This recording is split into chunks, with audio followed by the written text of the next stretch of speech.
Hola a todos, bienvenidos a otro examen más de selectividad, preparatorio de la asignatura de matemáticas.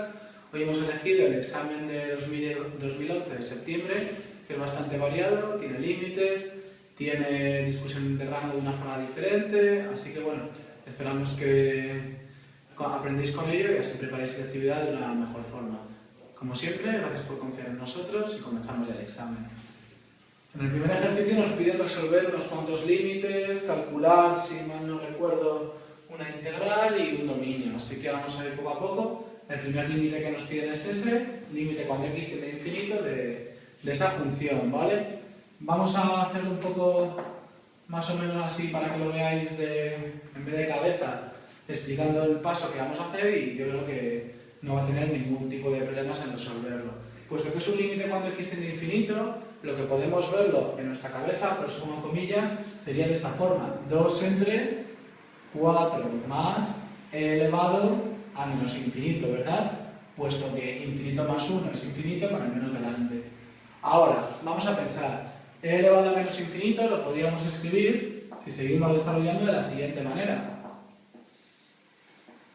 2 entre 4 más, puesto que es un signo menos, más 1 entre e elevado a infinito, ¿verdad?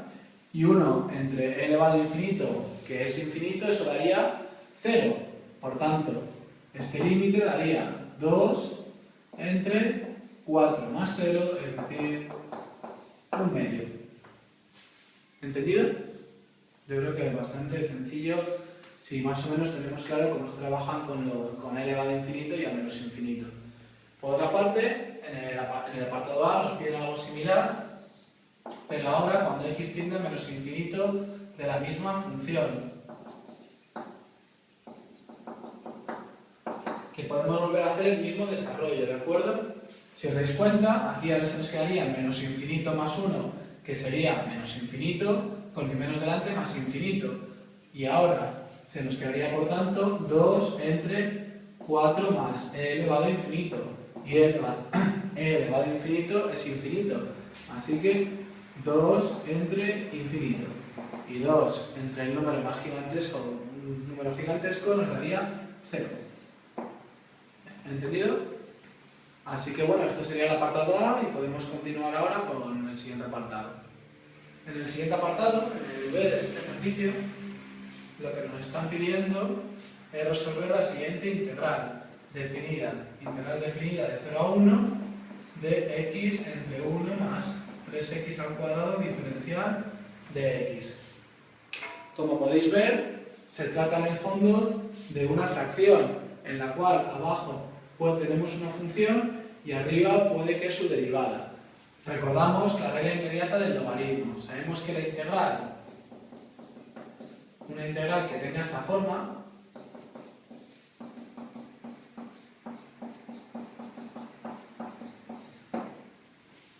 es el logaritmo neperiano. Os explico la regla. Integral de una fracción en la que abajo está la función y arriba su derivada es el logaritmo del valor absoluto de la función. ¿De acuerdo? Entonces, si os dais cuenta, en nuestro caso podríamos decir que la f de x es 1 más 3x al cuadrado y que por tanto su derivada será 6x. Y como veis ahora, este 6x en el fondo está prácticamente arriba. Tenemos la x y lo único que nos hace falta es el 6. Por tanto, podemos hacer lo siguiente. Integral de 0 a 1. Vuelvo a copiar la integral.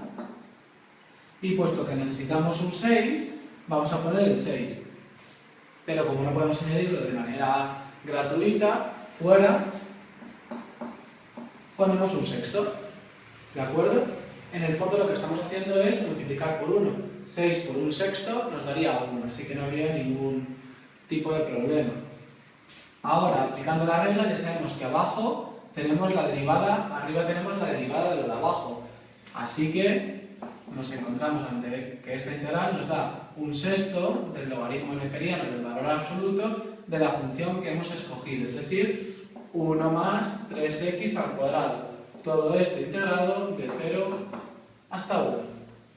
Y ahora finalmente aplicamos la regla de Barrow, en el que que se nos quedaría un sexto de, metemos el 1, logaritmo neperiano de 1 más 3, 4, menos, metemos el 0, logaritmo neperiano de 1, es decir, logaritmo neperiano de 1 que es 0. Así que el resultado sería un sexto del logaritmo neperiano de 4. Y con eso concluimos el apartado B del ejercicio 1. Continuamos con el apartado C del primer ejercicio, en el que nos piden el dominio de esta función y los puntos donde la función tiene derivada, ¿de acuerdo? Para calcular el dominio de una raíz, recordamos que lo que necesitamos es que lo de dentro sea positivo. Recordad que en una raíz nunca podemos poner números de una raíz cuadrada o de índice par, nunca podemos poner números negativos.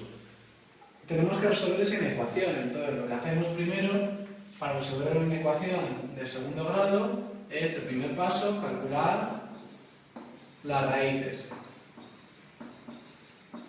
Que en este caso calculamos las raíces igualando a 0. Entonces se nos queda que x será igual a 9 más menos la raíz cuadrada de 81 menos 56 entre 2. Es decir, 9 más menos la raíz cuadrada de 25 entre 2. Es decir, 9 más menos 5 entre 2. Es decir, 9 más 5, 14, entre 2, 7, 9 menos 5, 4, entre 2, 2. ¿De acuerdo? A continuación, lo que tenemos que hacer en el segundo paso es estudiar el signo de la inecuación. Para lo cual, marcamos una recta de números reales y marcamos las dos raíces que hemos calculado, es decir, el 2 y el 7.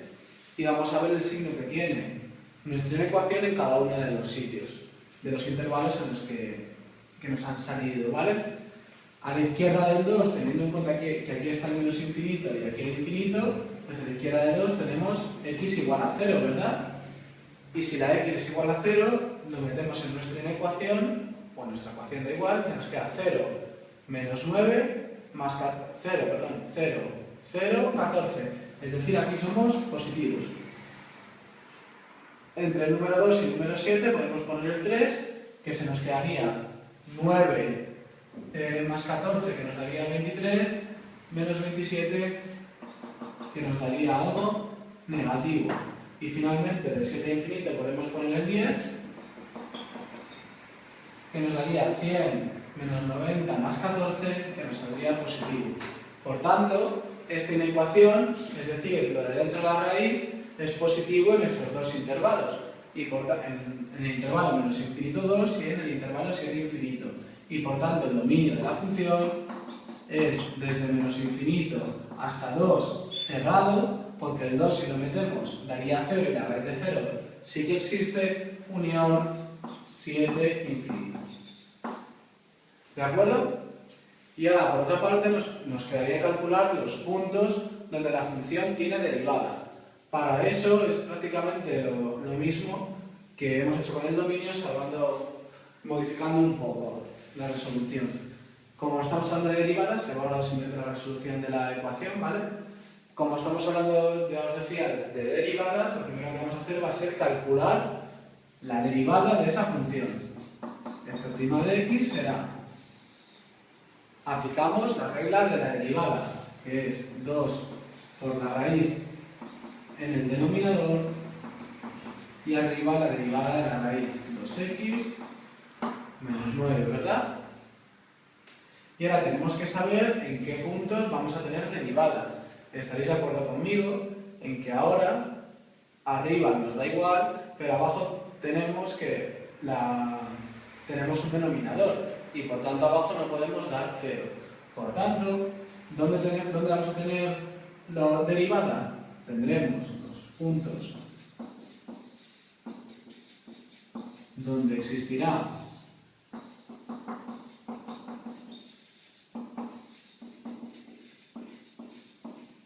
serán en el intervalo menos infinito 2, unión 7, infinito. ¿Por qué quito el 2 y el 7? Porque ahora sabemos que tanto el 2 como el 7 hacen 0 este polinomio de dentro de la raíz, y al hacerlo 0, la raíz cuadrada de 0 es 0 y estaríamos dividiendo entre 0. Por otra parte, mantengo el intervalo puesto que la raíz se ha mantenido, y si pusiera un número fuera de este intervalo que hemos calculado al principio, se nos iría a un número negativo dentro y por tanto nos saldría raíz cuadrada del número negativo. Por eso mantengo el intervalo del dominio, ¿vale? Lo único que hago es quitar estos dos puntos que hacen 0 el denominador. Y con eso concluimos este ejercicio 1 del examen de selectividad que os hemos propuesto. El ejercicio 2 del examen de selectividad que os hemos propuesto es un ejercicio de geometría bastante interesante, ¿vale? Lo primero, nos dan dos rectas y un plano y nos piden calcular los puntos de esta recta que equidistan tanto de pi1 como de pi2, ¿vale? La recta, como veis, nos la dan en continuas, así que si os parece bien la vamos a escribir en paramétricas, donde las cosas se ven mucho más sencillas, ¿vale? Para pasar la recta de continuas a paramétricas, de forma sencilla, yo lo que haría sería escribir aquí igual a lambda y despejar cada una de las igualdades hacia lambda, ¿vale? Por tanto, la recta en paramétricas se nos quedaría la x con la lambda sería este 2 pasa aquí multiplicando y este menos 1 aquí sumando, así que sería 1 más 2 lambda. Esta y más 1 igual a lambda se nos quedaría menos 1 más lambda. Y finalmente la z se nos quedaría menos 2 más 2 lambda. Y ya tenemos la recta puesta en paramétricas. ¿Por qué la he querido pasar a paramétricas? Muy sencillo. Porque los puntos de esta recta en el fondo tienen esta forma. 1 más 2 lambda menos 1 más lambda menos 2 más 2 lambda. ¿De acuerdo? Y esto nos va a venir bien, que estos son los puntos de la recta, para acabar de resolver el ejercicio. Nos piden que estos puntos tienen que equidistar tanto de pi1 como de pi2. Es decir, nos están pidiendo que la distancia de PR a pi1 sea lo mismo que la distancia de PR a pi2. ¿De acuerdo? Y puesto que nos están pidiendo eso, podemos aplicar la fórmula de distancia punto plano para intentar ir avanzando en la igualdad. La distancia punto plano tiene la siguiente fórmula. Abajo iría el módulo del vector normal de cada plano. Es decir, para el primer plano se nos quedaría la raíz cuadrada del vector normal, que en este caso es 2, 3, 1. Así que sería 4 más 9 más 1. Y arriba lo que haríamos sería sustituir el punto dentro del plano, en valor absoluto, ¿vale? Así que se nos quedaría 2 por 1 más 2 lambda, 3 por menos 1 más lambda, más z, menos 1. Esto en valor absoluto, ¿vale?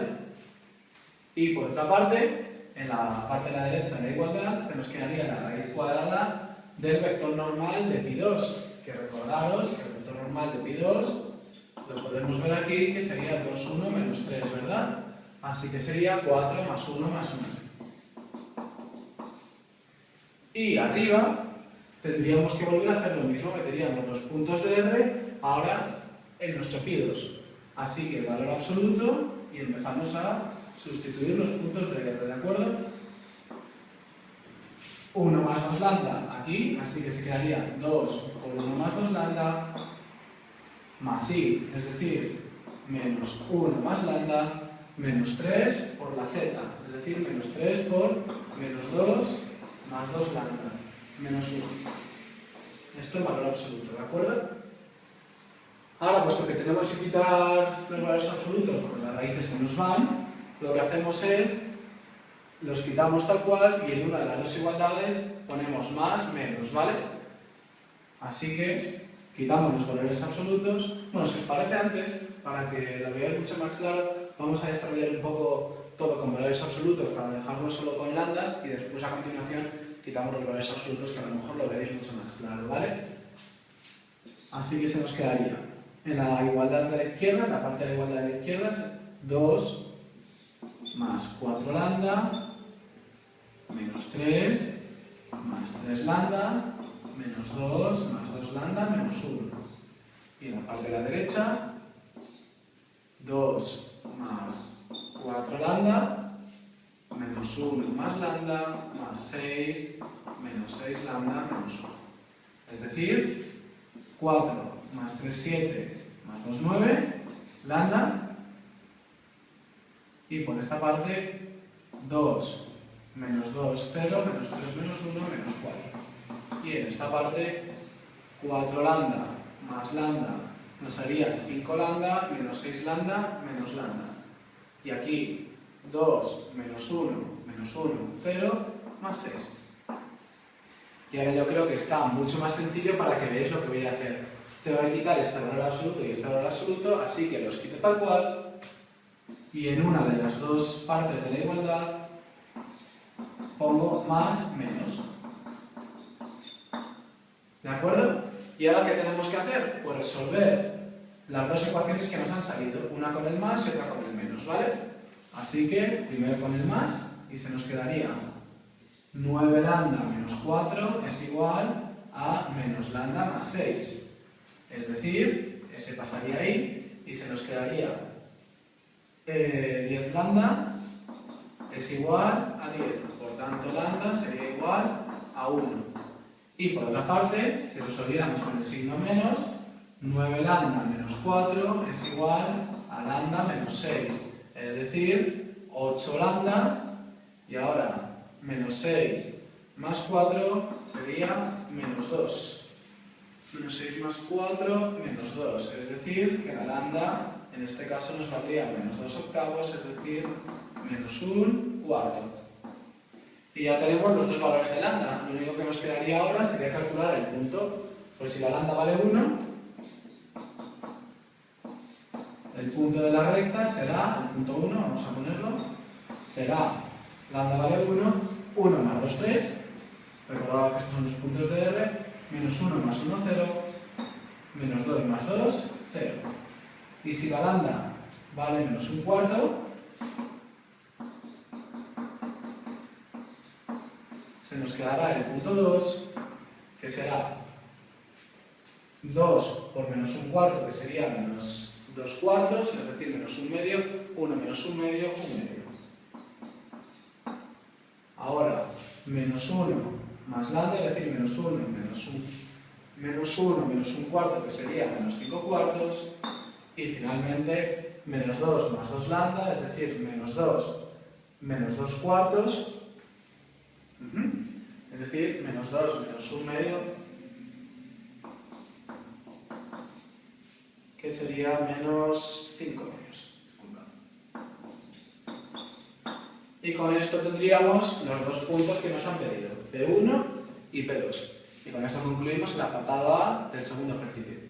Continuamos ahora con el apartado B del segundo ejercicio, en el que nos piden calcular el volumen del tetraedro que Pi1 forma con los planos coordenados.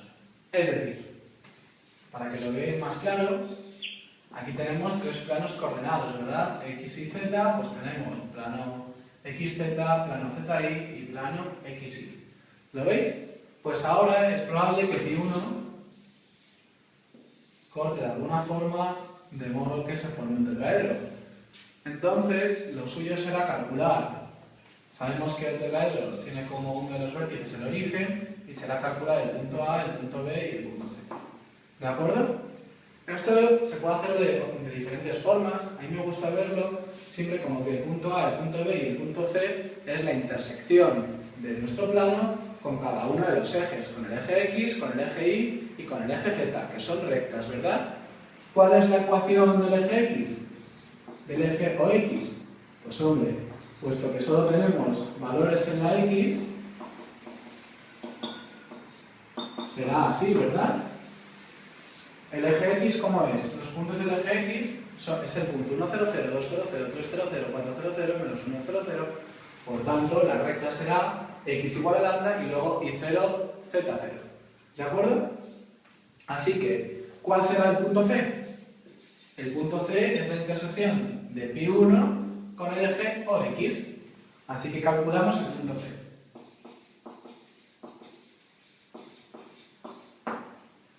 ¿Y cómo calculamos C? Intersectando, como hemos dicho, el eje OX con nuestro plano pi1, lo cual es muy sencillo, porque si yo meto esto en el plano, se me queda 2 lambda más 0, porque la i vale 0 y la z vale 0, menos 1 igual a 0. Por tanto, lambda es igual a 1 medio y por tanto C es el punto 1 medio 0, 0.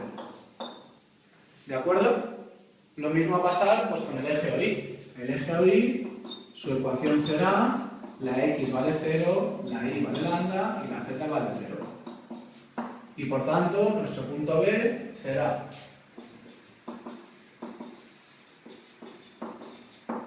intersectar nuestro eje con el plano pi1, ¿verdad? Así que se nos quedará. Y ahora el plano pi2, en este caso, pues acaso sustituir sin darme cuenta, ¿vale? Entonces se queda 0 más 3i, es decir, más 3 lambda, menos 1 igual a 0. Por tanto, la lambda en este caso valdría 1/3. Y el punto B, por tanto, será 0, 1/3, 0. Y por último, el punto A estará en el eje OZ, que tiene la forma x igual a 0, y igual a 0, z igual a lambda. Y por tanto, calculamos el punto A, que el punto A es la intersección del plano pi1 con el eje z. Así que volvemos a sustituir este eje aquí y se nos queda 2 por 0 más 3 por 0 más lambda menos 1 igual a 0. Así que lambda en este caso vale 1 y por tanto el punto A es 0, 0, 1. ¿De acuerdo? Ya tenemos los 3 puntos calculados. A, B, C y el origen que siempre es 0, 0, 0. ¿Qué hacemos a continuación? Pues los 3 vectores que parten del origen hasta cada uno de los vértices del tetraedro. Es decir, OA, que como veréis es el mismo, OB,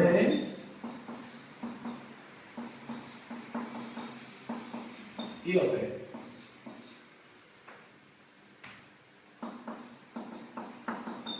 Y ya simplemente nos queda calcular el volumen del tetraedro con estos 3 vectores.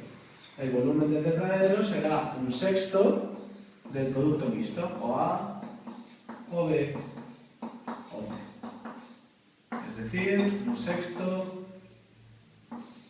Y ahora, hombre, como los vectores os los podéis colocar de cualquier forma, vamos a colocarlos de forma que nos dé rápido el determinante. 1 medio, 0, 0, 0, 1/3, 0, 0, 0, 1. El orden no importa el determinante, estamos calculando un volumen, así que lo único que nos tenemos que acordar es que sea positivo, ¿vale? Así que, escribiendo los vectores en el orden apropiado para que el determinante salga lo más rápido posible, nos da que esto es 1/6. Así que 1/6 por 1/6, el volumen total será, el volumen del tetraedro será 1/36 unidades cuadradas. Y con esto concluimos el apartado B de este ejercicio.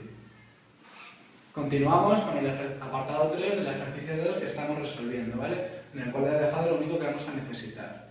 Nos piden calcular la proyección ortogonal de R sobre pi2, es decir, de una recta sobre un plano, para lo cual lo primero que yo recomiendo siempre es calcular la posición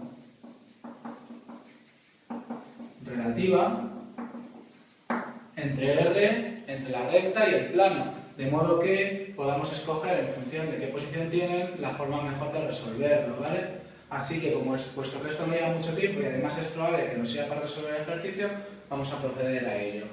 Para calcular la posición relativa, basta con introducir los puntos de la recta dentro del plano y ver qué sucede, si las lambdas se quedan o se van. Ahora veréis con lo que aquí suceda cómo lo hago, ¿vale? Así que sin más entretenernos más, el 2 y multiplicamos por la x, que sería 1 más 2 lambda. Más la y, menos 1 más lambda, menos 3 por la z, que es menos 2 más 2 lambda, menos 1 igual a 0, ¿verdad?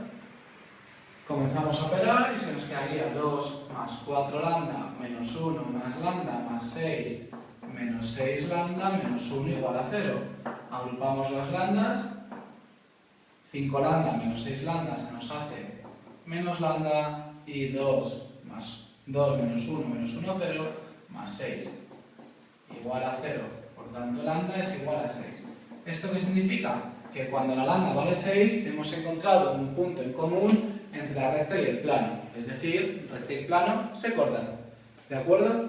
Así que puesto que sabemos que se cortan, el dibujo que tenemos que tener en nuestra cabeza es el siguiente. La recta corta el plano en este punto en el que la lambda es igual a 6 y continúa por aquí, ¿verdad?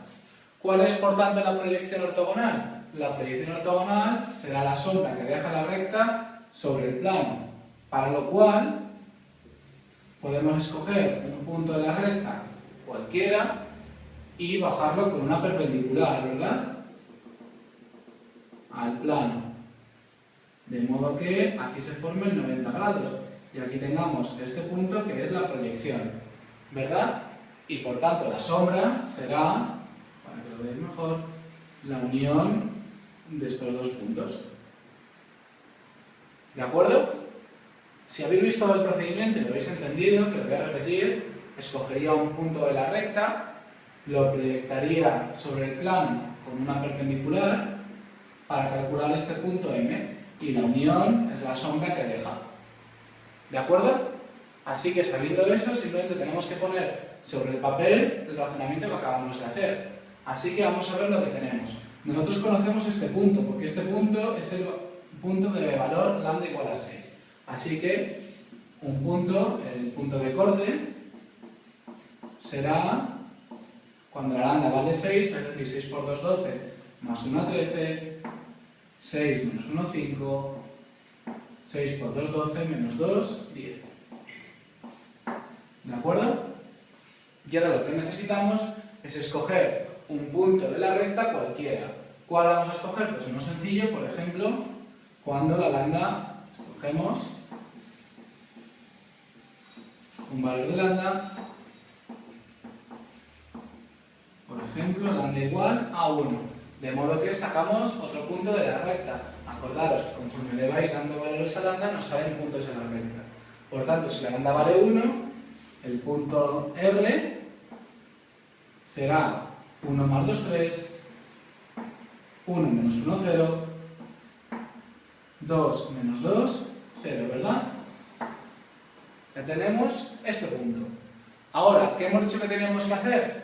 Proyectarlo sobre el plano, que lo hacemos con una perpendicular. Como veis, yo tiro una perpendicular hacia el plano para sacar el punto M. Donde se corta esa perpendicular con el plano es mi punto M. Por tanto, tenemos que sacar la recta S. ¿De acuerdo? ¿Cómo es la recta S? Pues la recta S pasará por el punto R, es decir, 3, 0, 0, y tendrá como vector director el vector normal del plano. Al ser perpendicular al plano, su vector director tiene que ser el vector normal del plano. Es decir, el vector de la recta S es el vector normal del plano. 2, 1, menos 3. Así que, por tanto, la recta S, puesta en paramétricas, sería x igual a 3 más 2 lambda. Vamos a poner más 2 lambda prima o más 2 mu para que no confundamos los lambdas de aquí con los lambdas de esta recta. Y es igual a 0 más lambda más mu. Z es igual a 0 más 3 mu. A continuación, ¿qué hacemos? Lo que vamos a hacer es calcular M. Que M hemos dicho que es la intersección de nuestra recta S con el plano. De modo que corte de S y pi2. Así que lo que tenemos que hacer es intersectar esta recta de nuevo con el plano pi2. ¿Cómo lo hacemos? Intersectamos, metemos los puntos de la recta S dentro del plano, tal cual hicimos al principio del ejercicio para calcular la posición. El método es similar, ¿vale? Así que se nos quedaría 2 por 3 más 2 mu, más la i, que sería más mu, menos 3 por la z, es decir, menos 9 mu, menos 1 igual a 0. Operando, 2 por 3, 6, más 4 mu, más mu, menos 9 mu, menos 1, igual a 0. 4 mu más 1 mu, menos 9 mu, 5 mu, menos 9 mu. Nos quedaría menos 4 mu y 6 menos 1, 5 igual a 0. Por tanto, la mu tiene que ser igual a 5 cuartos. ¿De acuerdo? Y ya tenemos cuánto tiene que valer la mu para que nosotros podamos sacar el valor de m. ¿Vale? Vamos a repasarlo. 4 más 1, 5, menos 9, menos 4, más 5, ¿verdad? 6 menos 1, perfecto.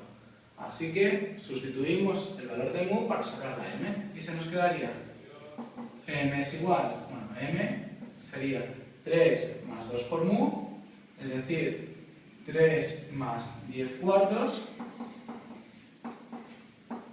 5 cuartos, 15 cuartos.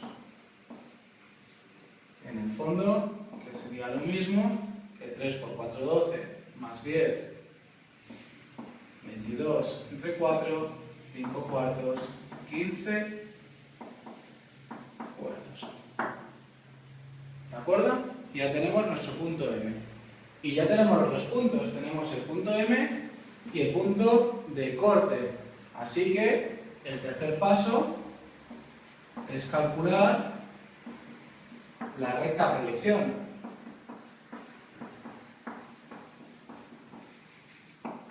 Que vamos a llamarla la recta T, que en este caso tendrá que pasar por estos dos puntos, es decir, pasará por el punto de corte y tendrá como vector director el punto de corte, el vector del punto de corte y m, ¿verdad? Que lo podemos calcular directamente haciendo las operaciones oportunas, que sería final menos principio como siempre, 22 cuartos menos 13, 5 cuartos menos 5 y 15 cuartos menos 10. Es decir,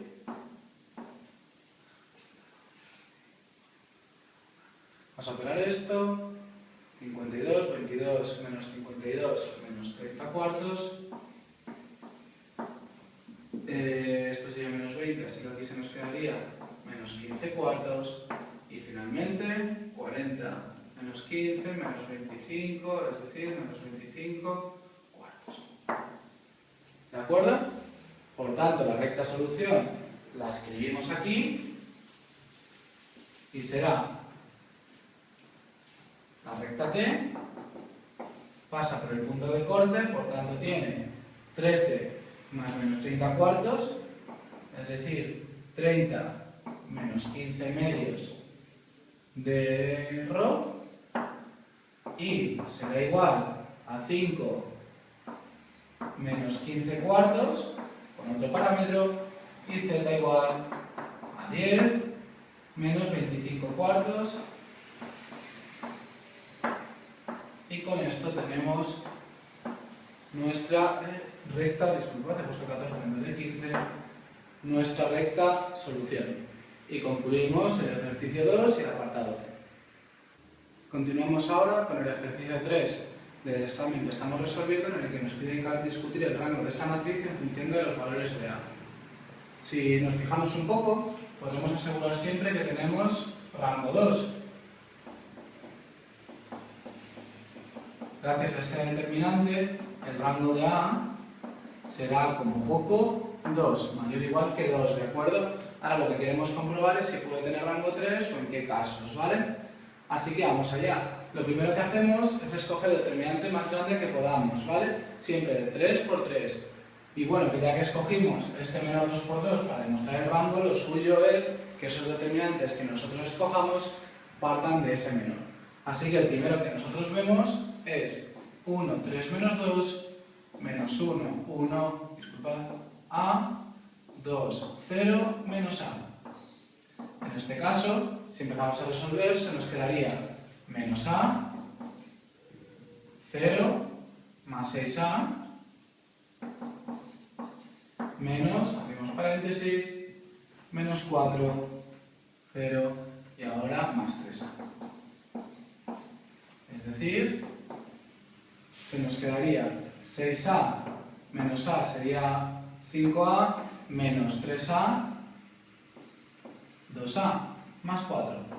Por tanto, al igualar a 0, se nos quedaría que la A es menos 2. Por tanto, ya sabemos el primer caso. Caso 1, si la A es distinta de menos 2, el determinante que acabamos de calcular es distinto de 0, el 3 por 3, ¿verdad? Este determinante, si la A no vale menos 2, este determinante es distinto de 0. Y por tanto, el rango de A será 3. Por otra parte, ¿qué sucede cuando la A vale menos 2? Que es el caso que nos faltaría. Pues en el caso 2, si la A fuera igual a menos 2, lo primero que podemos hacer es copiarnos la matriz sustituyendo los valores, ¿de acuerdo? Así que se nos quedaría que nuestra matriz es 1 menos 3 menos 2, menos 1, 1, menos 2, 2, 0, con el menos delante, 2, y menos 2 más 2, 0, 0, menos 2. ¿De acuerdo? ¿Y ahora qué tendríamos que hacer? Nosotros ya hemos asegurado que tiene como poco rango 2, gracias a este determinante. Y sabemos que el determinante 1 menos 3 menos 2, menos 1, 1 menos 2, 2, 0, 2, que es el que acabamos de hacer, da 0 cuando la A vale menos 2. Sin embargo, nos queda otro determinante 3 por 3 que incluye a este menor. ¿Cuál es? 1 menos 3 menos 2, menos 1, 1 menos 2, 0, 0, menos 2. ¿De acuerdo? Ahora, si os dais cuenta, podemos sacar un menos 2 de esta tercera columna, de modo que se nos faciliten las cuentas. Y así repasamos siempre las propiedades de los determinantes. Si una columna o fila está multiplicada por el mismo número, lo podemos sacar fuera, como si fuera un factor común. Así que se nos queda 1 menos 3, 1, menos 1, 1, 1, 0, 0, 1, lo cual nos reduce bastante las cuentas. Y ahora ya simplemente 1 por 1 es 1, resolvemos el determinante por salvos. 0 y 0. Ahora este 0, menos 3. Por tanto, estaría menos 2, que es distinto de 0. Así que en este caso, al haber encontrado un determinante 3 por 3 distinto de 0, el rango de A también será igual a 3. Y con esto concluimos el ejercicio 3 de este examen de selectividad. Continuamos ahora con el ejercicio 4 del examen de selectividad que estamos resolviendo. Como veis, nos da una matriz en la que hay senos y cosenos y nos piden en el primer apartado calcular su determinante. Para ello, no vamos a emplear ninguna técnica especial, lo copiamos tal cual.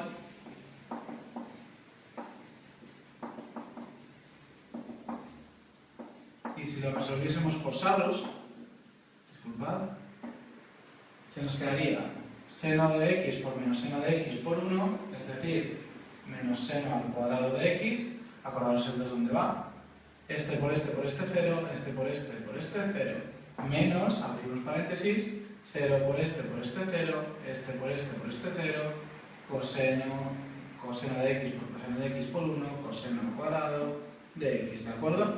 Así que ahora se nos quedaría menos seno al cuadrado de x menos coseno al cuadrado de x, que podemos sacar un menos de factor común, ¿verdad? Y se nos quedaría seno al cuadrado de x más coseno al cuadrado de x.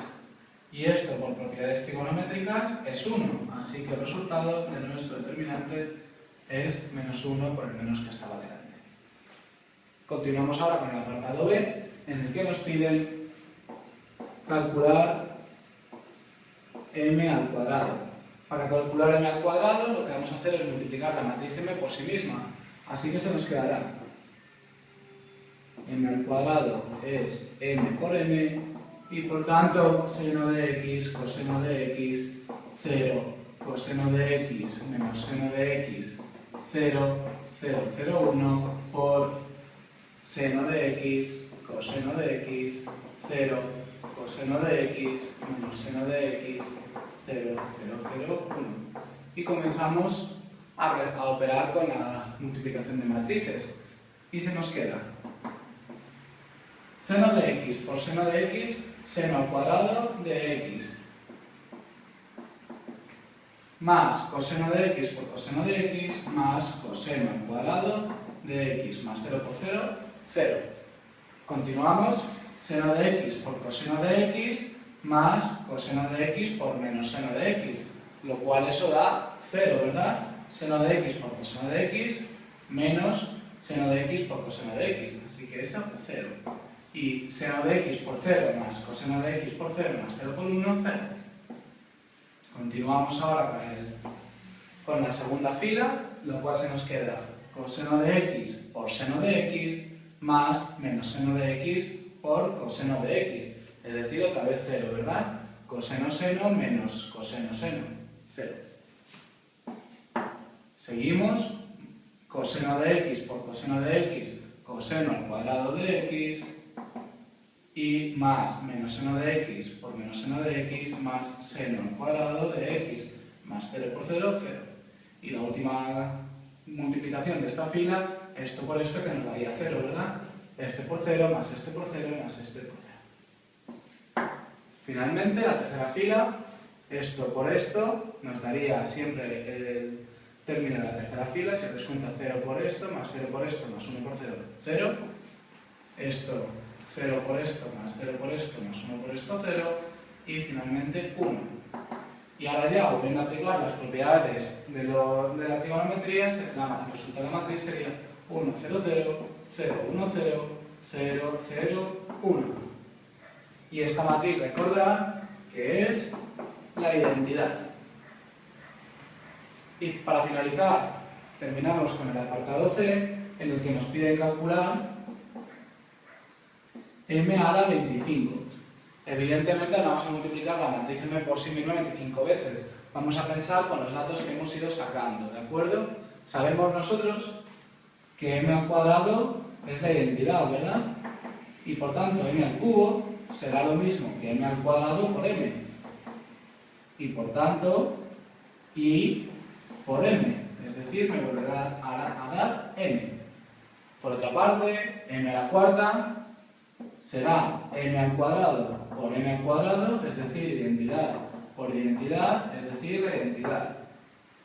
Y finalmente, para un paso más, para que lo veáis cómo evoluciona, m a la 5 sería m por m a la cuarta, es decir, m por la identidad, lo cual nos vuelve a dar m. Por tanto, las secuencias están muy claras. Los pares nos dan identidad, los impares nos dan m. Así que m a la 25 nos da m. Y con esto concluimos este ejercicio, el examen de selectividad, y esperamos que os haya servido. No obstante, si tenéis dudas, sabéis que podéis contactar con nosotros en la derecha o enviándonos un email a la dirección info@clasesdeapoyo.com. Y como siempre, agradeceros que confiéis en nosotros para preparar vuestra selectividad. Mucha suerte.